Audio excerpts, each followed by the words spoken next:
Well, I'll also greet you all, wish you a beautiful Sunday, buon domenica, nostra amica d'Italia, da Sisi qui con noi. And we're just, you know, I wish you all could see what I see sitting here, just this beautiful ocean of smiling, radiant faces. It's such a joy. And we have a wonderful topic today, and particularly I might say, if we can understand it, it could, and if we could help others to understand it, it could solve so many problems in the world today. So I'll start by reading a prayer poem from Yogananda. Master tells us that in another life he had been a warrior, a leader, and a poet. And so much of his writing is just this beautiful poetry. So this is from Whispers from Eternity. Prayer demand, make me anything, a Christian or a Hindu, anything to realize thee. Let me be Christian, Jew, Hindu, Buddhist, Mohammedan, or Sufi. I care not what be my religion, race, creed, or color, if only I can win my way to thee. But let me be none of these, if that identity enmeshes me in an enclosing net of religious or social formalities. Let me travel the royal high road of realization that leads to thee. If I am traveling on some bypath of religion, lead me onto the one common highway of realization which leads straight to thee. Send me the sunshine of thy wisdom, that it lead me to the morning of my growing powers, and send me the moon of thy mercy to guide me rightly, if ever I am lost in the dark night of sorrow. So beautiful and so powerful and so beyond confines of traditional thinking.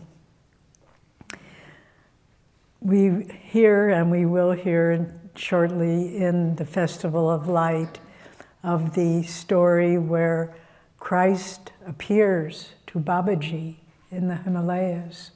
And he says to him, because Master tells us that Babaji and Christ are the guardians and guides of humanity. One with a body, Babaji, one without a body, Christ. But together they are guiding the evolution of our planet. And so Christ appears to Babaji, and in one of his essays, Swami says it was about 1860. I never saw that date before, but that's what Swami said. So Christ appears to Babaji and he says, what has happened to my church? He said they're doing good work still, but they've lost the central point of my teachings, which is God communion. And Babaji goes on, or Christ goes on to say to Babaji, let us send someone to the West to reestablish the truth of what I brought. And that's the episode that we know. And then, interestingly enough, 4 years later, the Hari Mahashaya says to his disciple Sri Yukteswar, why don't you go to the Kumbh Mela? It's January 1864. The Kumbh Mela is going on right now in India, largest gathering on the planet in one place. They said, why don't you go to the Kumbh Mela? I think you will get something from that. And Sri Yukteswar, being an open and obedient disciple, goes. And it's at that time that Babaji appears to him and tells him, among other things, he senses Sri Yukteswar, you all know the story from autobiography. Sri Yukteswar is having a little bit of critical thoughts about the Kumbh Mela, a lot of hypocrites, a lot of insincere people, a lot of noise, a lot of outwardness. And Sri Yukteswar has the thought, surely the men and women of the West who are quietly working to help humanity are doing more good than this rowdy gathering. Just at that moment, how often we have negative thoughts and how fortunate we are if someone turns us around at that moment. Someone comes up to him and says, a saint wants to meet you, to Sri Yukteswar. Who is he? Come and see for yourself. So he goes, doesn't recognize him because Babaji puts a veil. But he notices strong resemblance to Lahiri Mahashaya, but younger. You know, this is interesting. I'm stepping aside to a personal experience. Once we were in Palo Alto doing some programs, and the thought, it says in the autobiography that Babaji has copper-colored hair. I never could figure that out. What's copper-colored hair? And we were driving, I think we were going out to lunch, and we passed this Indian restaurant. We weren't going there, we were going somewhere else. And there was a woman standing in the parking lot with her back to us, and she had this beautiful copper-colored hair. And I thought, oh, that's what it is, okay.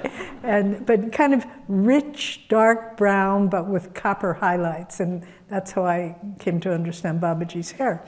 But in any case, Babaji tells Sri Yukteswar two things, very significant for our time. And also, let's put it in a time context. 1864, in America, the Civil War was raging. People, you know, one of the terrible destruction of the country. So this was going on. Babaji says to Sri Yukteswar, two things.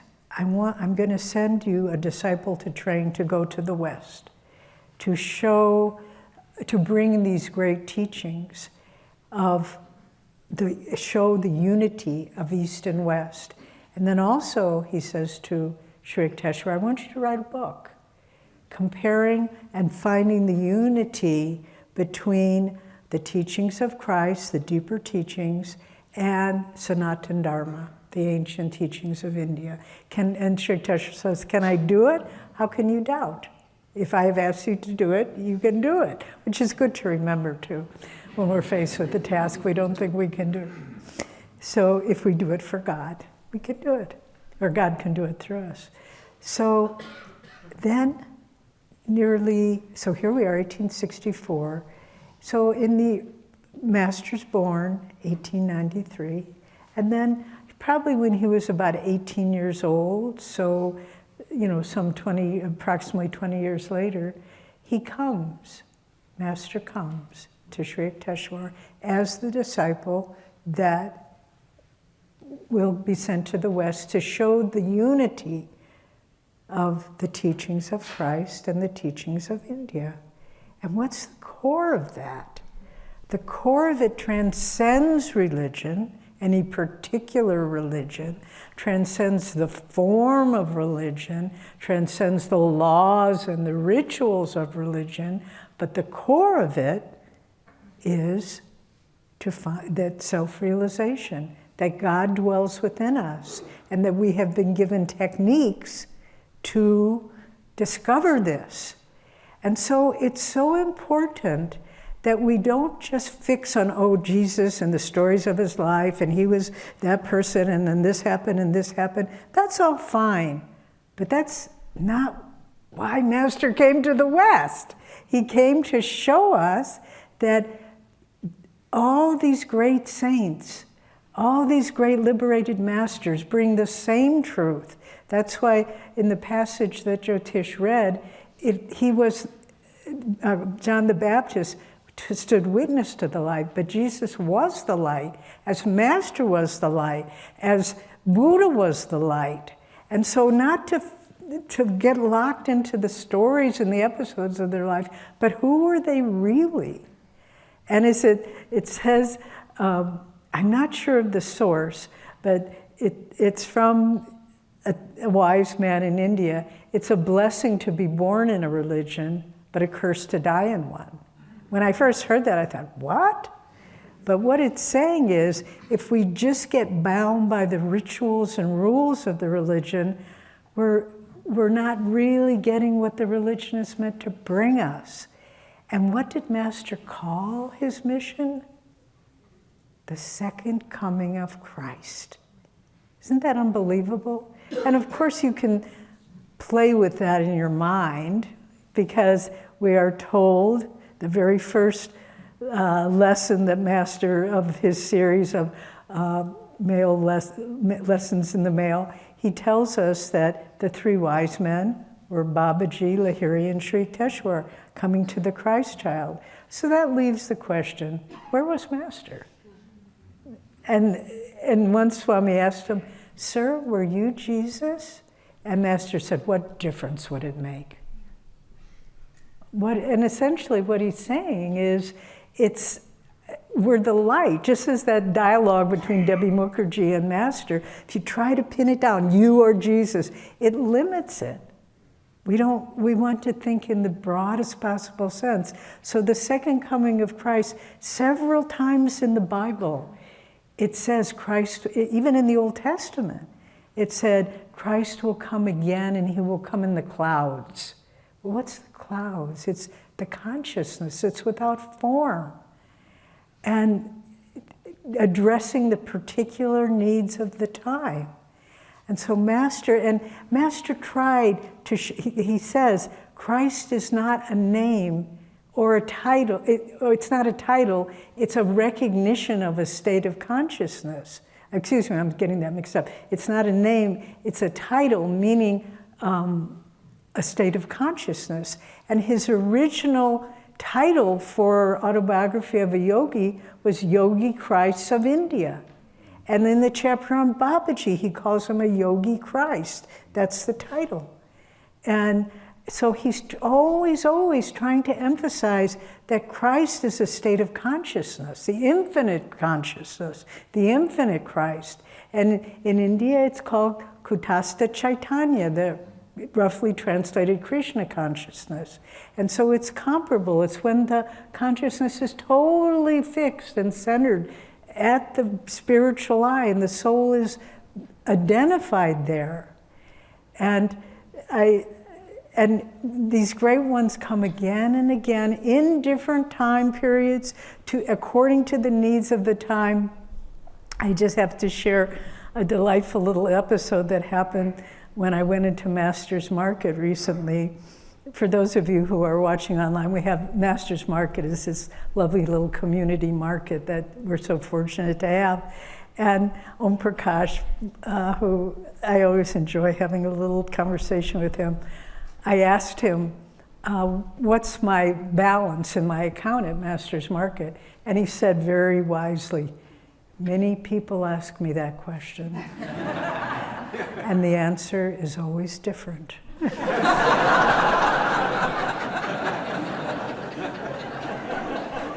And we just laughed because we said, the great spiritual teachings, they're particular to each individual. But when we look deeply at the teachings of Jesus, what he was trying to awaken people to their own divinity. And his teachings have been so misunderstood. Like, for example, the beautiful Sermon on the Mount, the Beatitudes. Some years ago, we were part of a pilgrimage to the Holy Land, and we went to where the Sermon on the Mount took place on this lovely little hill above the Sea of Galilee, just beautifully beautiful. And there were groups from all over the world, and you could hear this little murmuring, almost like the sound of Om, going throughout this hilltop.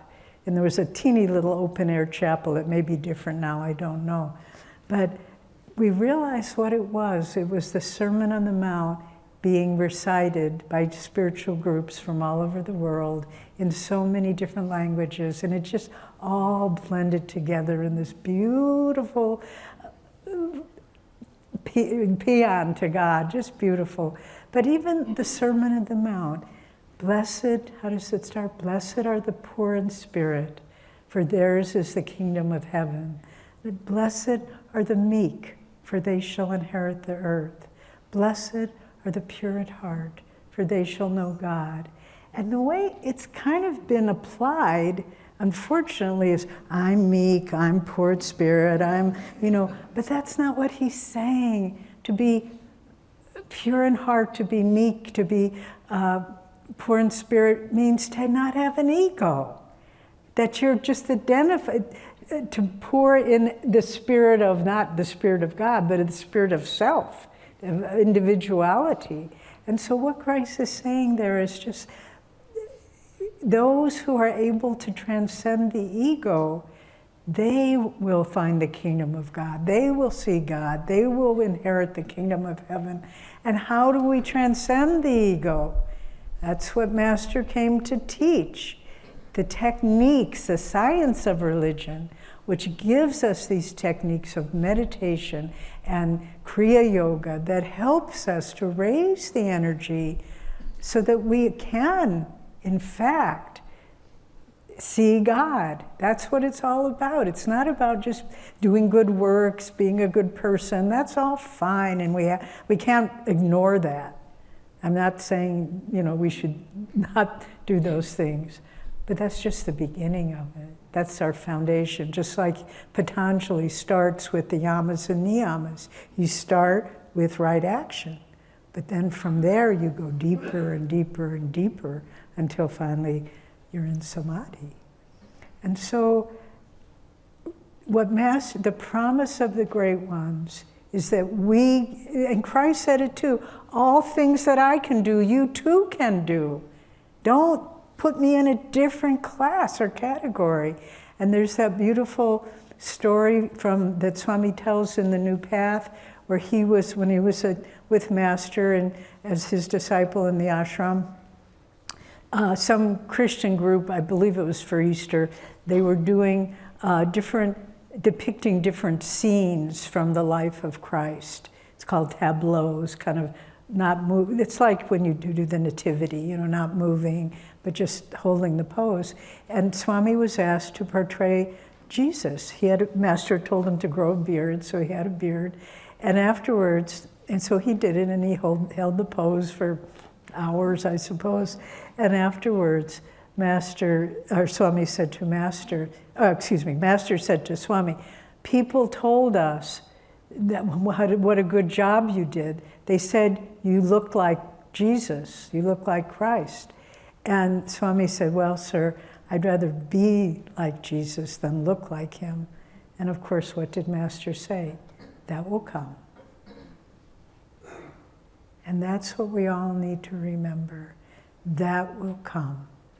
And if you think you're not far enough along, if you think your meditations aren't good enough, if you think that's above your pay grade, you just have to let that go and just say, whatever I am or I am not, God has came. Master said, the time for knowing God has come. That's why he came, for all of us to wake up to that realization that the Christ lives within us, the infinite Christ who is everywhere, but also in each one of us.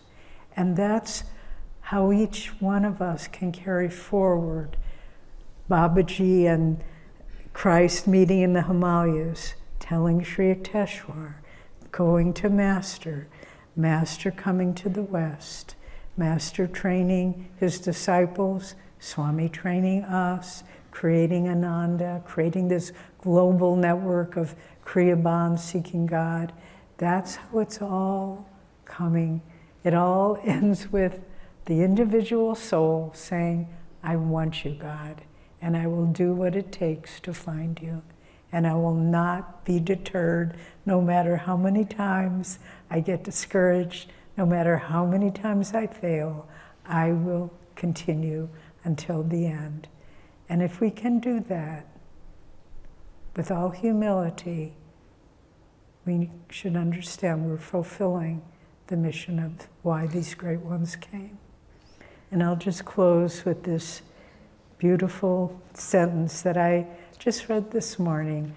I have a little practice, and when we finish, Jyotish and I finish our meditation, I've done this for years. I just randomly open Master's metaphysical meditation. Jyotish does Whispers from Eternity, but we have our ways that we enjoy.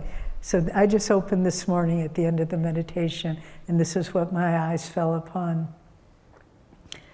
I shall be a son of God, even as Jesus was, by receiving God fully through my sacred meditation expanded consciousness, even as Jesus was. God bless you.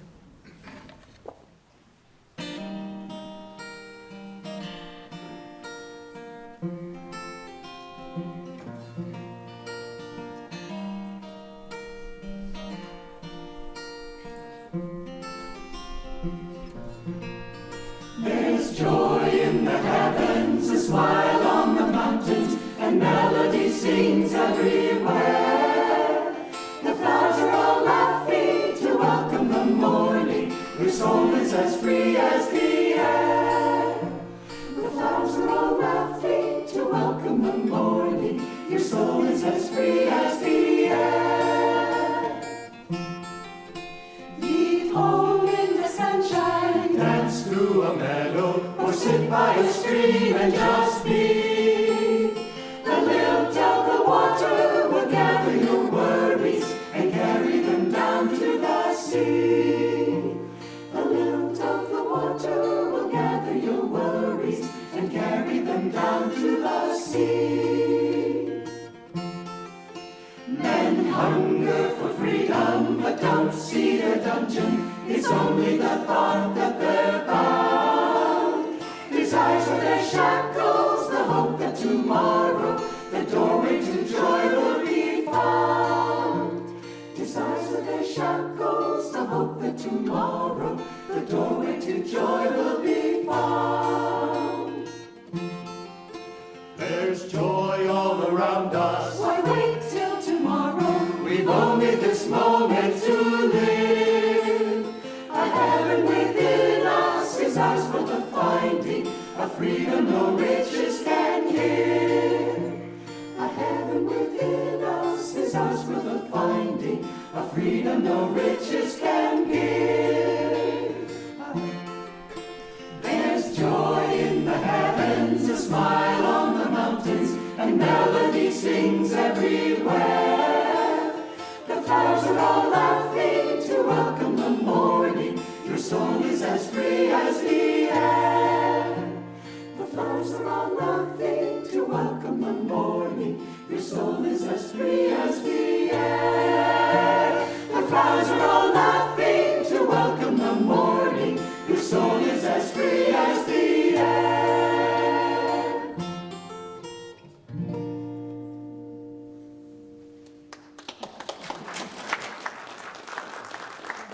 Tell the story of how Swami wrote that song.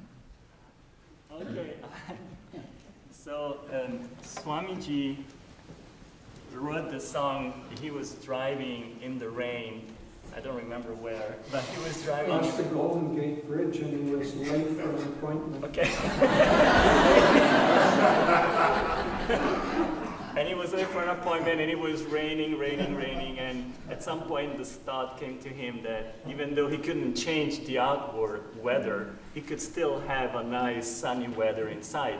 And as he thought that, this song came into his mind, and so he had to stop somewhere and write it down on a napkin or something. Yeah. Thank you.